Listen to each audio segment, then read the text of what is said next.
우리에게 주시는 하나님 언약의 말씀 신약성경 마가복음 3장 20절에서 30절 말씀입니다. 마가복음 3장 20절부터 30절까지의 말씀을 제가 봉독합니다. 집에 들어가시니 무리가 다시 모이므로 식사할 겨를도 없는지라 예수의 친족들이 듣고 그를 붙들러 나오니 이는 그가 미쳤다 하밀러라. 예루살렘에서 내려온 서기관들은 그가 바알세불이 씹혔다 하며 또 귀신의 왕을 힘입어 귀신을 쫓아낸다 하니 예수께서 그들을 불러다가 비유로 말씀하시되 사탄이 어찌 사탄을 쫓아낼 수 있느냐. 또 만일 나라가 스스로 분쟁하면 그 나라가 설 수 없고 만일 집이 스스로 분쟁하면 그 집이 설 수 없고 만일 사탄이 자기를 거슬러 일어나 분쟁하면 설 수 없고 망하느니라. 사람이 먼저 강한 자를 결박하지 않고는 그 강한 자의 집에 들어가 세간을 강탈하지 못하리니 결박한 후에야 그 집을 강탈하리라. 내가 진실로 너희에게 이르노니 사람의 모든 죄와 모든 모독하는 일은 사하심을 얻되 누구든지 성령을 모독하는 자는 영원히 사하심을 얻지 못하고 영원한 죄가 되느니라 하시니 이는 그들이 말하기를 더러운 귀신이 들렸다 함이러라. 아멘. 예수님을 믿는다는 것 제목으로 담임 목사님 말씀 주시겠습니다. 오늘 예배당에 나와서 함께 예배하는 모든 성도님들, 또 특히 영상으로 함께 예배하고 있는 우리 남학예일교회와 완도예일교회, 그리고 개인의 또 처소에서 사정상 영상으로 예배하는 모든 분들에게 오늘 최고의 또 은혜가 넘치는 그런 축복의 시간 되기를 소망합니다. 우리 옆에 있는 분들하고 함께 같이 인사할 건데요. 지난번에 우리 목사님한테 들어봤더니 인사하는 게 되게 힘들어 하시는 분도 있대요. 그래서 제가 좀 적지 않게 당황했는데 내 성격하고 좀 비슷한 분이 있구나. 성도들과 함께 예배하는 이렇게 교제하는 거는 굉장한 성경적인 성도의 교제예요. 그래서 항상 예배하면 저만 쳐다보고 있잖아요. 옆에 있는 분들 한번 쳐다보시면서 같이 인사하는 거, 혹시 조금 어색하고 불편한 분들은 자기 개인에게라도 믿음의 고백으로 삼아서 함께 고백했으면 좋겠습니다. 옆에 있는 분들 보시면서 하나님이 당신을 사랑하십니다 고백하십시다. 우리 한 번 더 고백합니다. 당신은 보배롭고 존귀한 하나님의 자녀입니다.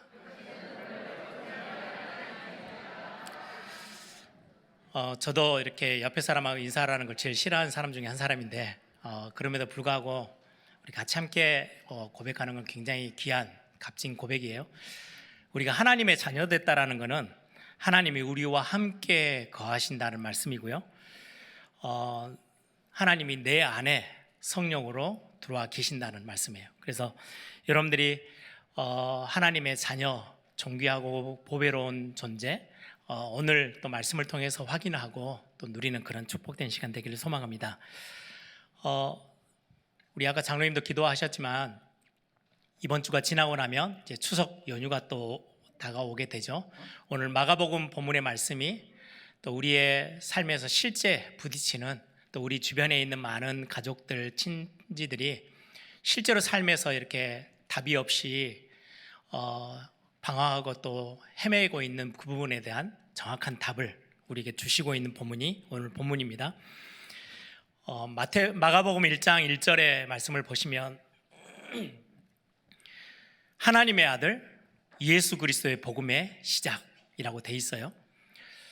하나님의 아들, 하나님이시라는 거죠. 인간의 몸을 입고 있지만 참 하나님이신 예수 그리스도의 복음, 이 복음 안에 엄청난 영적인 세계, 영적인 사실, 또 영적으로 주시는 승리함이 이 복음 안에 다 들어있어요. 그래서 예수 그리스도의 그 복음이 얼마나 큰 능력인지, 이 예수 그리스도를 통해서 하나님의 자녀된 저와 여러분에게 주어진 하나님의 자녀라는 축복이 얼마나 큰 축복인지를 오늘 또 본문을 통해서 우리에게 확인시켜 주시고 있습니다. 우리가 우리 주변을 조금만 돌아보면 좀 바르게, 그리고 좀 정확하게 이렇게 보면 많은 사람들에게 문제가 없을 수 없어요. 저와 여러분에게도 그렇고 많은 문제들이 우리에게 찾아오고 우리는 많은 문제를 직면하는데, 어떤 사람들, 우리 많은 사람들이 스스로 해결할 수 없는 문제, 스스로는 절대 답을 낼 수 없는 문제가 우리에게는 있어요. 성경에서는 그 부분들을 이야기해요. 감기가 걸렸다, 어떻게 해야 될까요? 이런 문제 말고요. 잠깐 내가 돈이 없는데 어떻게 할까요? 그런 부분이 아니고, 이 땅에 있는 어느 누구도 스스로는 절대로 해결할 수 없는 문제를 성경에서는 말씀하고 그 문제에 대한 답을 우리에게 정확하게 주고 계세요. 그런데 이 답이 세상 사람들에게는 없어요. 왜 사람들은 무속인을 찾아가고 역술인을 찾아가고 점쟁이를 찾아가고 있을까요? 이 부분에 있어서 나는 안 그런데요? 내 주변에는 그런 사람 잘 없던데요? 예, 많은 사람들이 거기에 현혹돼 있고 또 실제로 문제를 부딪혀서 가는데 많이 감추고 잘 드러내질 않고 있죠. 다 이유가 있어요. 내가 해결할 수 없는 문제 때문에 찾아가는 거예요. 내가 해결할 수 있으면 굳이 무속인을 찾아가고 역술인, 점쟁이에게 찾아가서 머리를 조아릴 이유가 없잖아요. 내가 스스로 해결이 안 되는 거예요. 몸부림치는데도 답이 안 나는 거예요. 그러니까 찾아가는 거예요. 누가 무속인을 존경하고 좋아하고 행복해해서 너무 보고 싶어서 가는 사람이 있어요? 없어요. 굉장히 무시하는 발언을 무속인들에게, 그런 어떤 무속신앙에 잡혀있는 사람들에게 우리는 막 함부로 해요. 그런데 당장에 내가 해결되지 않는 재앙이라고 하는 그것들이 내게 딱 다가오면 어쩔 수 없이 찾아가는 거예요. 행복해서 찾아가고 기뻐서 찾아가는 게 아니고 좋아서 가는 게 아니고요, 어쩔 수 없어서 가는 거예요. 심지어 엄청난 성공을 가져온 사람들도 점쟁이를 찾아가요. 왜요? 이 성공이 계속 지속될지 안 될지, 앞으로 미래에 대해서 엄청난 두려움과 불안이 존재하기 때문에 가는 거예요. 엄청난 많은 지식을 배운 교수들도 가요. 다른 사람들 앞에 조금 보이기가 창피하면 숨어서 가요. 많은 정치인들은 아예 대놓고 가죠. 왜요? 자기가 자기 인생 전체전 그림이 손에 안 잡히면 점쟁이를 찾아가는 거예요. 많은 엘리트들도 이렇게 실제로 많은 부분들을 많은 사람들이 좋아하지 않지만 답이 없을 때, 길이 안 보일 때는 찾아가는 겁니다. 문제와 어려움, 재앙 같은 게 나에게 다가오고 미래가 불안해하고 보이지 않을 때 해결하고 싶어서 찾아가지만 답을 얻지 못하는 거죠. 제가 기록을 보니까 우리나라에만 등록되어 있는 무속인이 100만이 넘어요. 아예 기록이. 그럼 등록 안 된 것까지 하면 엄청나겠죠. 이 숫자가 어느 정도 되냐니까, 지금 한국 교회가 굉장히 심각한 문제로 목사가 너무 많이 배출된다, 숫자가 너무 많다, 신학교에서 너무 많은 목사들이 막 나온다, 그러다 보니까 중구난방으로 이게 교회들이, 미자립 교회들이 너무 많이 생기고 어렵다, 막 이렇게 이야기하는데요, 무속인 100만에 4분의 1도 안 돼요. 5분의 1 정도밖에 안 돼요. 그러니까 거의 20만이 안 넘어요. 목사들이 많다고 하는데도. 모든 종교의 종교 지도자들이요, 그렇게 많지 않아요. 교회 목사가 굉장히 많다고 하는데 20만 명이 채 되지 않는데 무속인이 지금 등록되어 있는 게 100만 명이 넘어요. 거기에 수많은 사람들이 점술 문화가 막 엄청나게 확산되고 있어요. 이 과학이 발전되어 있는 지금 이 시대, 옛날 이야기가 아니에요. 70년대 80년대 막 가난하고 어려웠을 때가 아니고 지금 어느 정도냐니까요, 청소년들까지, 젊은 청년들이 스마트폰으로 하루 운세를 보면서 시작하는 청년들이 너무 많아요. 하루를 어떻게, 우리는 하루를 시작을 하나님 앞에서 하나님을 인정하는 그런 기도와 고백으로 시작합시다. 이게 우리는 정말 값진 하루의 시작이잖아요. 보통 사람들은, 청소년들도요, 하루를 시작하면서 오늘의 하루의 운세를 쳐다보면서 하루를 의지해요. 인터넷상에서 엄청난 점술들, 이제는 점쟁이를 찾아가지 않아도 돼요. 인터넷에서 돈 내고 결제하면요, 다 해줘요. 그런 시대가 됐어요. 답을 찾아가서 움직이는데 실제적인 답은 안 되는 거죠. 심지어 기록에 보니까, 자료에 보니까 교회 다니는 사람들 중에, 교인들 중에 20% 정도는 다 점을 쳐봤대요. 예수 믿기 전에, 교회 오기 전에가 아니고 교회 다니면서. 그 말은 교회 안에서도 답을 못 얻어서 몰래 점치러 가본다는 거죠. 젊은이들이 그래서 교회가 답을 정확하게 주지 못하니까 교회를 떠나고 있는 게 지금의 시대 모습이에요. 그런데 성경은 정확하게 우리에게 답을 주고 있어요. 세상이 내놓은 해결책들을 보면 많은 지식인들과 성공자들과 굉장한 많은 경험이 있는 사람들이 하는 말이 지금보다 조금 더 열심히 노력하면 돼. 좀 더 애써봐. 좀 바르게 살아야 돼. 너 지금 삶을 좀 더 추스려서 선을 많이 행해봐 라고 답을 주고 있는 정도예요. 그 정도 아니에요. 그러다 보니까 막 예를 쓰고 몸부림치는데 답이 안 나니까 결국은 그냥 자포자기하고 주저앉는 거죠. 결국은 답을 찾기 위해서 움직여가는 게 굉장히 사람들이 이렇게 좀 외면하는 무속신앙적으로 발길을 돌릴 수밖에 없어요. 왜? 거기 가면 뭔가라도 이야기를 해주니까. 학교 가서는 답을 안 해줘요. 회사를 가고 좋은 회사를 가고 좋은 기업을 한다고 나에게 답이 주어지는 게 아니다 보니까 무속신앙으로 자꾸 발걸음을 가는 거예요. 부적을 안고 살아요. 제가 예전에 저 대학교 때 이제 학교 다닐 때 이제 자취하기 위해서 한 집에서 사는데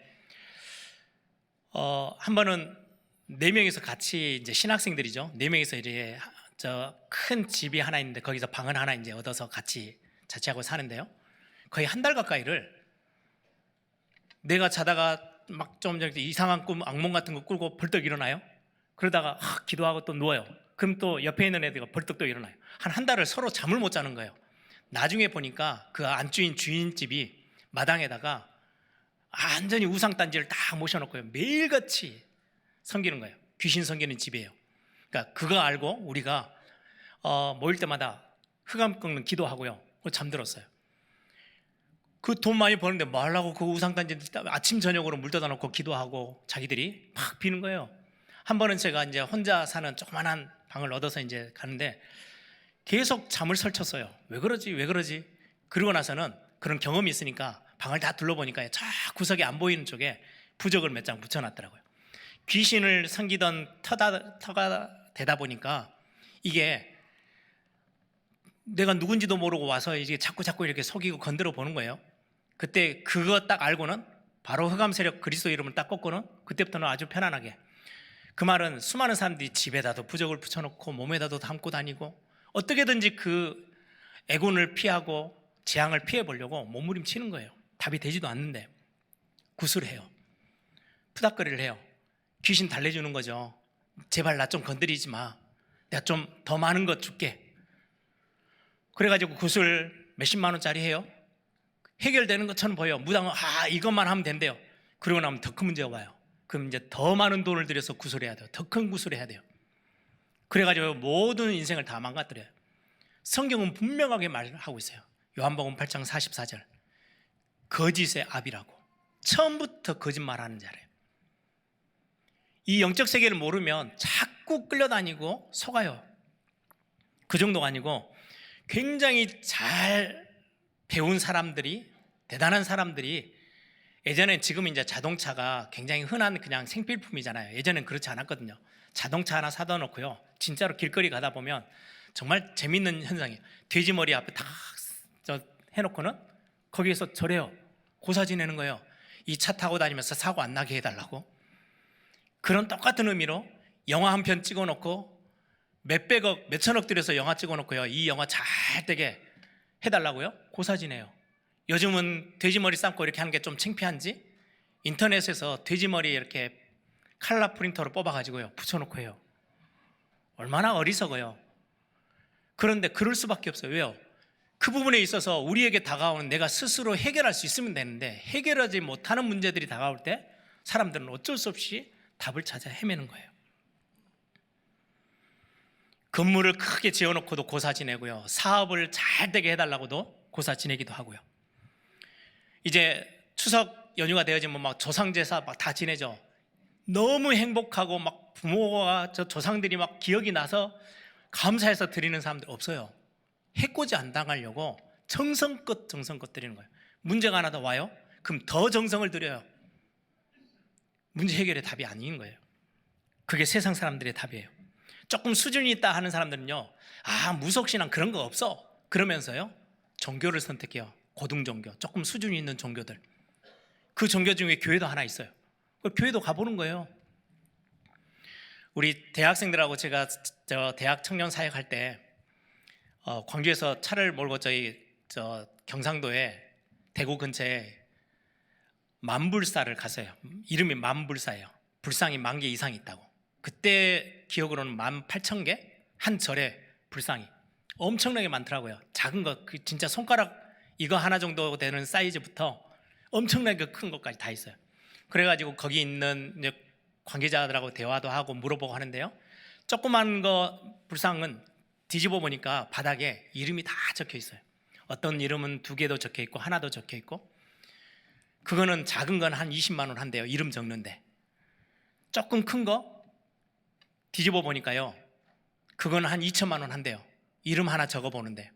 그걸 왜 하느냐? 그리고 딱 세워놓으니까 이름이 안 보여요. 누가 했는지 창피하니까 안 보이는 거지. 근데 돈 2천만 원, 3천만 원, 어떤 데는 1억까지 내고 이름을 적어요. 조금 돈이 안 되는 사람들은 기와장 사요. 기와장에다 이름 적어가지고 우리 집에, 내 삶에 그런 어떤 재앙이 안 오도록 그렇게 피해가려고 몸부림을 쳐요. 그래서 그 만불사 그때 당시 지주가 전국의 지주 중에요, 돈을 제일 잘 버는, 머리가 너무 좋은 사람이에요. 불상이 10,000개가 넘어요. 그런 식으로 해서. 그럼 돈이 얼마나 되겠어요? 그런 식으로 이름도 넣어보고 이렇게도 저렇게도 다 해보는데, 부적도 써보고 수준 있는 종교생활도 해보고 다 해보는데도 불구하고 이 스스로 해결할 수 없는 이 문제를, 재앙의 문제를 해결할 수가 없어요. 그래서 예전에 그런 이야기가 있죠. 돈 많이 벌고 성공했을 때는 절에 가다가, 절에 가서 뭔가를 공도 드리고 이름도 적고 돈도 다 부조도 하고 다 했는데 쫄딱 망해요. 그럼 교회 온대요. 천부의 의지 없어서 갈 데가 이제 거기밖에 없는 거죠. 얼마나 어리석은 사람들의 모습이에요. 그런데 모르니까, 길도 모르고 답도 모르니까 어쩔 수 없어서 하는 거예요. 무속인을 존경하는 사람 아무도 없어요. 굉장히 다들 무시하려고 해요. 그런데 문제 생기면 거기 가서요, 머리를 들이매요. 조아려야 돼요. 꼼짝도 못해요. 막 주로 점쟁이들 이렇게 무당들이 반말하잖아요. 막 말 던지는데도요, 한마디도 거기에 토도 못 달아요. 순종해야 돼요. 왜? 내가 지금 여기서 빠져나올 길을 모르니까. 교회까지도 이 영적인 답을 못 주면 스스로 해결할 수 없는 이 어마어마한 재앙과 같은 문제에 대해서 성경은 뭐라고 말하는지를 정확하게 설명해 주지 못하니까 교회에 왔다가도 교회를 떠나는 거예요. 답이 없어서. 성경에는 그런 어떤 우리의 인생을 그려주는 몇몇 단어들이 있어요. 12년 동안 혈류증을 앓았던 여인, 12년간 수많은 의사들을 다 찾아냈대요. 이 방법 저 방법을 다 써봤는데도 답을 못 얻었어요. 38년 된 중풍병자, 엄청나게 인생에 어려움이 왔는데 38년을 헤맸는데도 답이 없어요. 아예 사도행전 3장에는요, 나면서부터 안진병이래요. 나면서부터 답을 지금까지도 얻지 못했어요. 이 사람들이 답을 얻고 나서 어떻게 인생이 변화해야 되는지를 성경은 우리에게 말씀하고 있어요.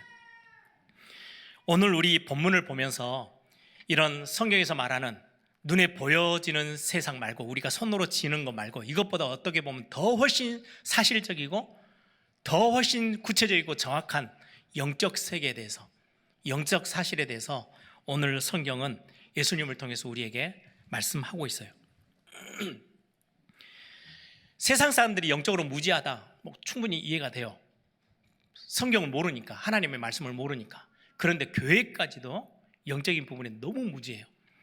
제가 신학교를 다닐 때요, 제가 연도가 이렇게 궁금해서 찾아봤더니 1991년, 그때 세계 교회 협의회, 영어로 이렇게 단어로 하면요, WCC. 지금도 우리 WCC에 대해서 보수 교단들은 굉장히 비판하죠. WCC가 세계 교회 연합체예요. 그래서 매년 이렇게 시간이 되어지면 세계 대회를 하고 세계 회의를 해요. 그게 1991년도에 호주에서 있었어요. 호주에서 세계 대회를 하는데 거기에서 한국의 기독교 학과 교수가 거기에서 초혼제를 드렸어요. 예를 들면 교회에서, 큰 교회에서 전 세계 교회 지도자들이 다 와요. 수많은 교단 지도자들이 다 와요. 거기에서 대표성 있게 초혼제를 드려요. 초혼제가 뭐예요? 죽은 영혼들 달래는 푸닥거리예요. 그걸 기독교 학과 교수가, 그것도 한국 교수가 거기서 초혼제를 드려요. 그것 때문에 우리 신학교에 막 난리가 났어요. 그 단체가 WCC 교회 연합체예요. 교회가 연합하자 하다가 점점 종교가 연합하자 모든 무속 종교까지 다 같이 연합해서 가자, 이런 의미로 가니까 수많은 보수 교단들이 WCC 운동을요 엄청나게 반대해요. 얼마 전에도 우리 한국에서 WCC 회의한다고 막 반대 성명하고 막 그런 이야기들이 많이 있었죠. 저희 학교 다닐 때 거기서 무속인 저는 거기서요 초혼제들을 드렸어요. 교회가 영적인 사실을 전혀 몰라요. 그러니 세상 사람들 앞에 점을 치러 가고 구술을 하고 부적을 안고 사는 그 불안에 떠는 그 사람들한테 교회까지도 답을 주지 못하고 있는 게 현실이에요. 얼마 전에 소문이 좀 무성해서 영화 하나가 나왔는데 파묘라는 영화. 그래서 얼마 전에 우리 자녀들하고 같이 함께 봤어요. 제가 설명도 해주고 이게 어떤 의미다 뭐 이런 것들. 영화 전체의 스토리는 보니까 우리나라를 사랑하는 애국에 대한 어떤 그런 이야기인데 배경이 무속이에요. 그런데 그 영화를 만든 감독으로부터 시작해서 배우들의 많은 사람들이 크리스찬들이에요. 그것도 신실한 크리스찬이라고, 독실한 크리스찬이라고 써져 있어요. 근데 보니까요 영적인 사실 하나도 몰라요. 무속에서 말하는 그 내용을 그대로 그냥 성경하고 아무 상관없는 그 귀신 역사를 그대로 그냥 다 인정하고 그 영화를 그대로 찍었더라고요. 보면서 교회까지 영적인 사실을 전부 다 눈 감고 있구나, 모르구나. 그러니 어떻게 삶에 있어서 착하게 살아야 돼, 바르게 살아야 돼, 이 답은 줘도 실제로 인간이 절대 해결할 수 없는 근본의 문제에 대한 답을 교회까지도 주지 못하고 있는 게 지금의 모습이에요. 사단은 두 가지 전략을 써요. 하나는 굉장히 발달되어 있는 나라들 안에서 지식인들이 무슨 귀신 같은 소리를 해, 귀신 그런 거 없어, 무시하고는 완전히 사로잡혀 살아요. 모르니까. 또 하나는 영적 세계가 너무 눈이 밝아요. 무속인들처럼. 교회까지도 거기에 속아가지고요 감기 걸린 것도 귀신의 역사래요. 모든 것에 귀신 다 해가지고요 완전히 종로로 다니면서요 끌려다녀요.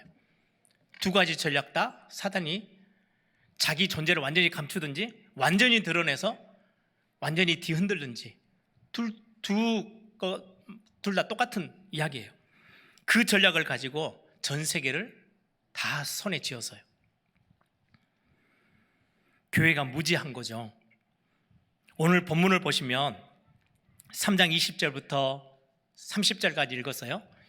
20절, 21절과 그 우리가 이제 다음에 같이 볼 31절부터 35절을 이렇게 같이 연결되어지는 본문이고요.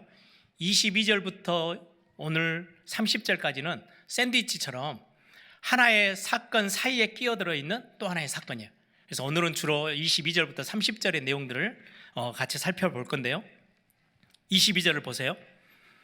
예루살렘에서 내려온 서기관들이라고 돼 있어요. 지금 예수님한테 시비를 거는 사람들이 일반 사람들이 아니에요. 서기관들이래요. 그때 당시 서기관은 최고의 종교 지도자들이고 교회 지도자들이고 성경학자예요. 전문 율법학자. 성경에 대해서 완전 통달한 사람들이에요. 성경을 가르치고 훈련하고 성경에 대해서 연구하고 그렇게 하던 그 지도자들, 교회의 최고의 지도자들, 완전 전문 지도자들인 서기관들이 하는 이야기예요. 그들이 뭐라고 하는지 그들의 말을 한번 들어보세요. 22절에 예루살렘에서 내려온 서기관들은 그는 예수님이죠. 바알세불이 집혔다 하며 또 귀신의 왕을 힘입어 귀신을 쫓아낸다 하니. 무슨 사건 때문이냐니까요. 예루살렘에 있는 서기관들이 지금 듣고 불이 나게 예수님이 있는 곳까지 내려온 거예요. 왜냐니까 예수님이 공생애를 시작하면서 회당에서 귀신 들린 사람을 쫓아내고 회복시켜줘서 고쳐줬어요. 그 이야기를 듣고 그냥 좀 뭔가 기적을 일으키고 사람들한테 이렇게 많은 호응을 받는 그런 정도가 아니고요. 귀신을 쫓아낼 정도의 능력 있는 사람? 그걸 가지고 시비 걸기 위해서 왔어요. 하면서 하는 말이 그 예수님이 지금 바알세불이란 말이 여러분들 바알 알죠? 바알과 아세라 이 구약시대 때 그 근동에서 섬기던 우상이에요. 바알세불이란 말은 귀신의 왕, 바알은 풍요를 가져다 주는 우상이에요. 신인데 거기에 왕 중에 왕이라는 뜻이 바알세불, 결국은 사단을 상징해요. 사단의 힘을 입어서 사단에게 완전히 손에 잡혀서 사단에게 씌어서 지금 귀신을 쫓아내고 있구나 라고 지금 예수님을 공격해 오는 거예요. 그때 예수님이 23절부터 답이 그거예요. 야, 사단의 나라가 있는데 거기에서 사단의 힘을 입어서 사단 귀신을 쫓아내고 있으면 집안 망하는 거 아니야? 말이 되는 소리를 해야지. 영적으로 얼마나 이게 무지한지요. 집안에서 가족들끼리 형제들끼리 막 치고받고 싸워요. 네가 세다 내가 세다. 그럼 그 집안 망하는 거죠. 그 이야기를 지금 하는 거예요. 예수님이 23절 예수께서 그들을 불러다가 비유로 말씀하시되 사단이 어찌 사단을 쫓아낼 수 있느냐. 만일 나라가 스스로 분쟁하면 그 나라가 설 수 없다라고 해요. 지금 예수님이 처음에 오자마자 하나님의 나라 천국 복음, 하나님의 나라에 대한 복음을 설명하다가 오늘 이 시간에는 지금 사단의 나라에 대해서 언급을 해요. 여러분 영적으로 눈을 떠서 보면 성경의 세계관은요 두 나라를 이야기를 해요. 이 땅에 영향을 주는 두 나라, 하나님의 나라, 하나는 사단의 나라. 그 영향하에 세상 나라가 움직여가는 거예요. 누가 여기에 주도권이 있느냐가 결국은 영적 싸움이에요. 하나님의 나라가 이 땅 가운데 강하게 역사하고 강하게 확장시켜 나가는 그것 때문에 교회가 서 있는 거잖아요. 하나님의 나라냐 아니면 사단의 나라냐, 이 둘 중에 하나밖에 없어요. 성경에서 말하는 세계관은 두 개예요. 우리가 세상에서 말하는 세계관은 수많은 나라, 237개 나라 이렇게 하지만 성경은 두 나라를 딱 이야기해요. 하나님의 나라, 사단의 나라. 오늘 이 사단의 나라가 서로 자기들끼리 싸우면 그게 그 나라가 되겠냐? 말이 안 된다. 이거는 사단을 쫓아내고 귀신을 쫓아낸단 말은 반대편에서 있는 하나님의 나라에 대한 지금 말씀을 하고 계시는 거예요. 30절에 서기관들이 뭐라고까지 이야기하냐니까요. 30절 보세요. 그들이 말하기를 더러운 귀신이 들렸다 하밀러라. 예수님이 저 귀신을 쫓아내는 거 보니까 귀신 들린 사람이네 라고까지 지금 서기관들이 이야기를 해요. 이 정도로 교회가 영적으로 완전히 까막눈인 거예요. 영적으로 무지한 상태. 여러분 성경에는 성경만이 우리에게 영적 사실, 영적 세계에 대해서 정확하게 우리에게 설명하고 있어요. 우리가 태어나기도 전에 이전에 하나의 사건이 있어요. 그걸 성경은 밝히 우리에게 말씀하고 있어요. 그게 요한계시록 12장 7절에서 9절의 말씀이에요. 하늘에 전쟁이 있었대요. 하늘에 전쟁이 있으니 미가엘과 그의 사자들은 하나님의 나라 안에 있는 천군 천사들이에요. 하나님의 군대들이에요. 미가엘과 그의 사자들이 누구와 싸우냐니까요. 용과 더불어 싸울세. 용하고 싸워요.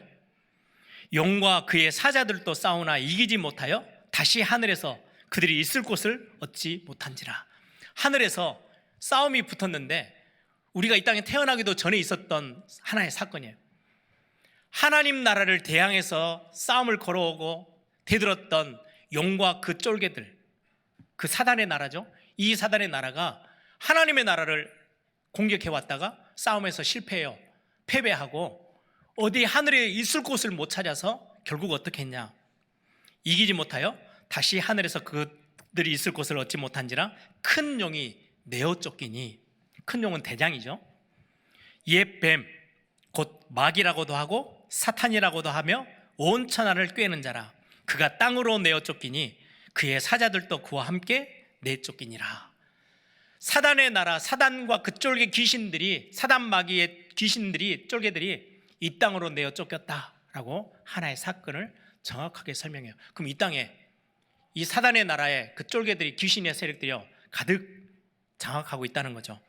요한계시록 20장 1절 2절에 더 구체적으로 이야기합니다. 마지막 때 예수님이 심판주로 재림주로 오셨을 때 일어난 일이에요.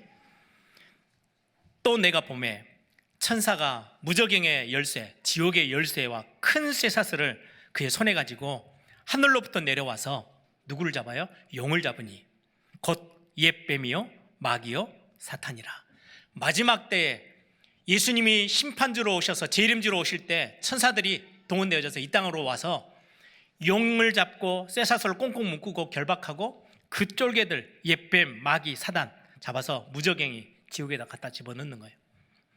그때도 용, 옛뱀, 마귀, 사단이라고 설명하고 있어요.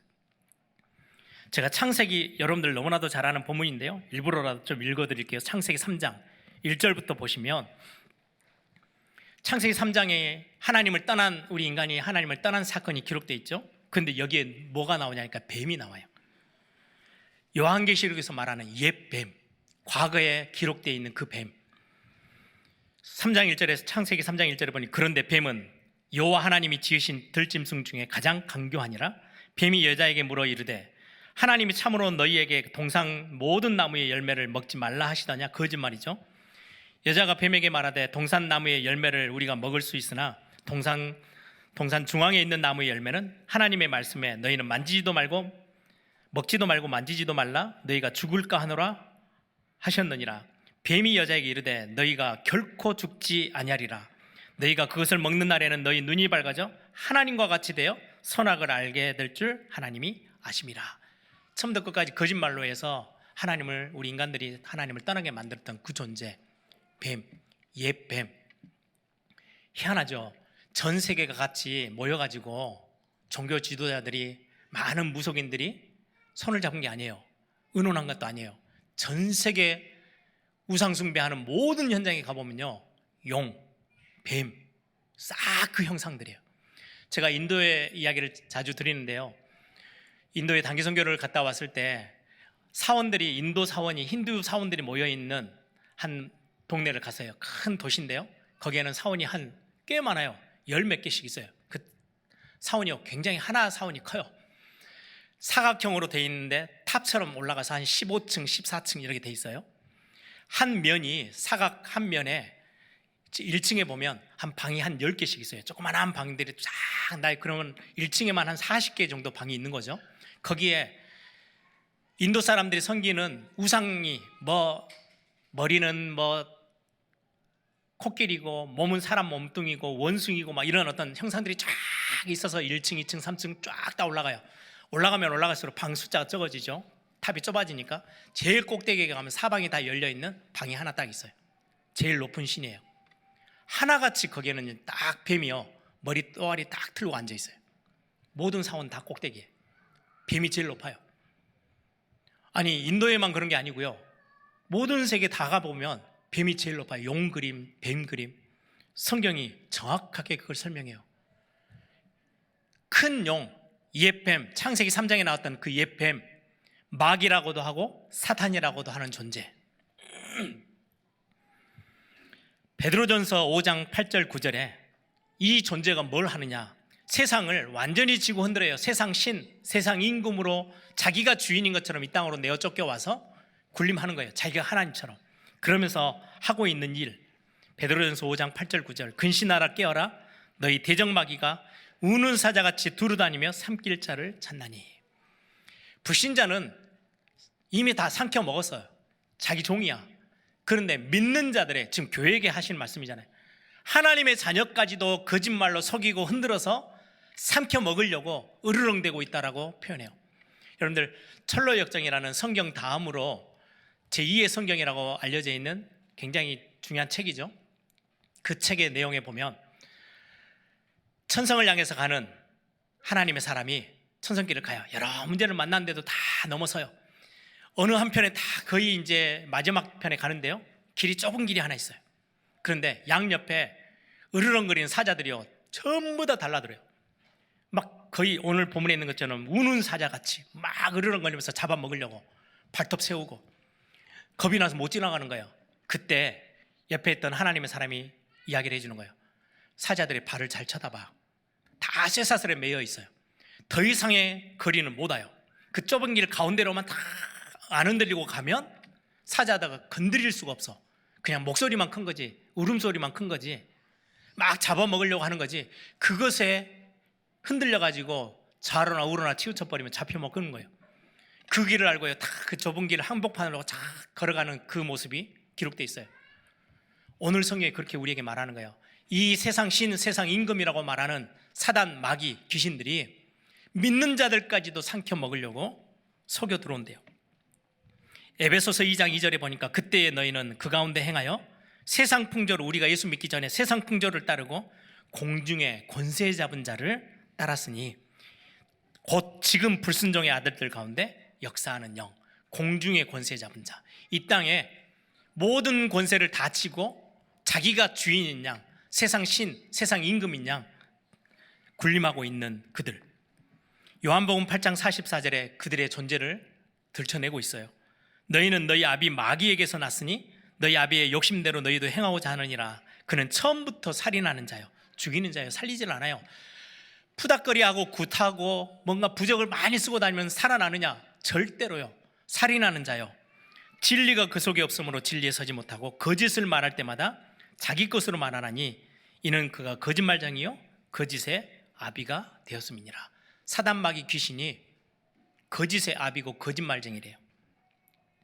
요한복음 10장 8절에는 성경에서 또 들춰내요.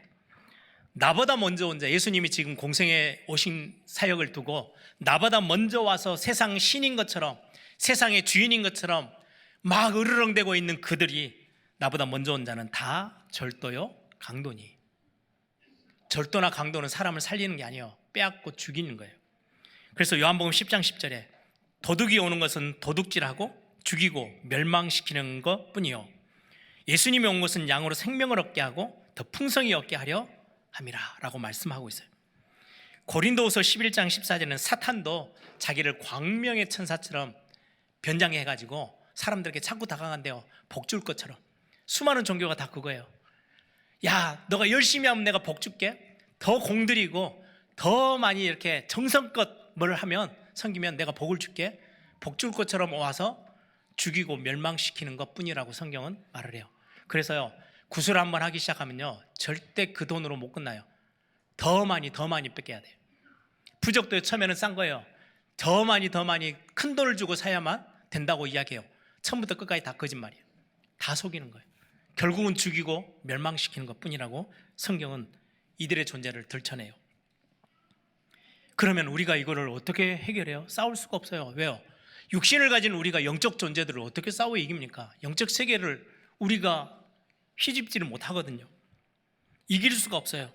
그래서 그냥 종노릇 하는 거예요. 애굽에서 이스라엘 백성들이 430년 종노릇 하듯이 열심히 일 시켜 먹고요, 조금 이렇게 먹을 것 좀 더 주고 일 더 많이 시켜요. 더 죽이는 거예요. 그게 종이에요. 노예예요. 그래서 하나님이 우리에게 예수님을 보내셨어요. 요한복음 3장 16절, 하나님이 세상을 이처럼 사랑하사, 저와 여러분을 사랑하사 독생자를 주셨으니 이는 저를 믿는 자마다 멸망치 않고 영생을 얻게 하려 하심이라. 분명히 말씀하죠. 그래서 예수님을 보내셨어요. 뭘로요? 그리스도로. 참 하나님을 우리에게 그리스도로 보내셨어요. 그래서 베드로의 고백이 그거예요. 마태복음 16장 16절, 주는, 예수님은 그리스도시요 살아계신 하나님의 아들이십니다. 이 고백이 얼마나 대단한 고백인지요. 이 고백 하나로 지금까지 설명했던 세상 사람들이 답을 얻지 못했던 모든 것에 답이 되어지고요, 그 눈에 보이지 않게 사람들의 인생을 들어와서 도둑이요 강도로 죽이고 멸망시키는 그 모든 존재를요 완전히 결박하고 머리를 깨트려 버릴 수 있는 유일한 답이 그리스도라는 예수님이에요. 그래서 오늘 제목이에요. 예수님을 믿는다는 게 어떤 말인지를. 그리스도란 말은, 예수님이 그리스도십니다 라고 할 때 그리스도는 기름 부음 받은 자, 구약 성경에 기름 부어 세운 직분이 3개 있어요. 제사장, 선지자, 왕. 이 세 직분을 기름 부어서 세웠어요. 특별하다는 거죠. 참 제사장으로 오셔서, 수많은 제사장들이 있었는데 그런 제사장과 다르게 참 제사장으로 오셔서 단번에 십자가에서 우리의 모든 죄를 다 해결하시고 용서하셨다. 죄를 다 해결해 버렸어요.